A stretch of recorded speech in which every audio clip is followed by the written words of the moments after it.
કોંગ્રેસની વિચારધારા છે। આ તમે જોયું અત્યારે બનાસકાંઠાના ખેડૂતો હશે, પાટણના ખેડૂતો હશે, સાહેબ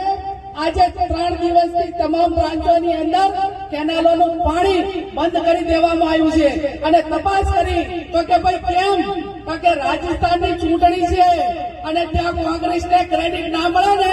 એટલા માટે કરીને હમણાં 25 તારીખ સુધી કોઈ બાજુ એ બાજુ પાણી જવા દેવાનું નથી। ગઈ વખતે વસુંધરાની સરકાર હતી, વસુંધરા રાજે સિંધિયાની, તો એમને પોતાને પાણી વધારે મળે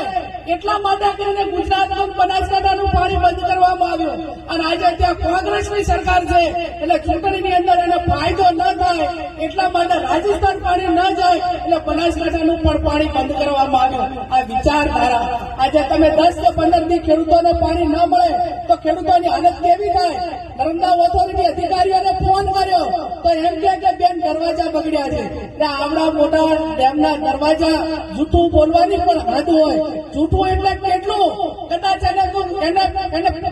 એને કચરોલામાં ઢગલામાં ગણવા આવે ને તો હિમાલય પહાડ નાનો પડે અને પ્રવાહીમાં ગણવામાં આવે તો નર્મદા ડેડ એનો જે કઈ ડેમ છે એ નાનો પડે। આટલું જૂઠું બોલવાની જે આદત અધિકારીઓને એમની સરકારના જે કઈ સત્તાધીશો છે એમને, ત્યારે ભગવાન પરમાત્માને પ્રાર્થના કરું કે ખેડૂત માટે કોઈ ભાજપ કોંગ્રેસ કરતા એની સિઝન, એનો સમય ઇમ્પોર્ટન્ટ હોય છે।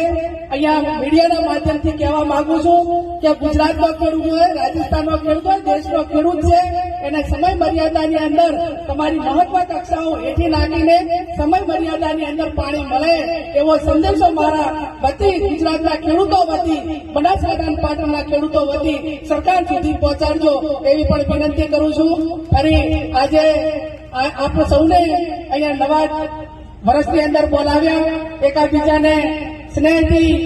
જગદીશભાઈએ આમંત્રિત કર્યા છે, ત્યારે ભગવાન પરમાત્માને પ્રાર્થના કરું, તમારી પાસે 2 હાથ જોડીને વિનંતી કરું કે આજે આપણે 2080 નું વર્ષ એ સદભાવના અને સ્નેહનો સાથે મિલાયું છે અને જ્યારે 2081 નું વર્ષ આજે આ ગુલાબની પત્તી ઉડી હતી અને આવતા આ સમયની અંદર કેન્દ્રની અંદર સરકાર કોંગ્રેસની હોય અને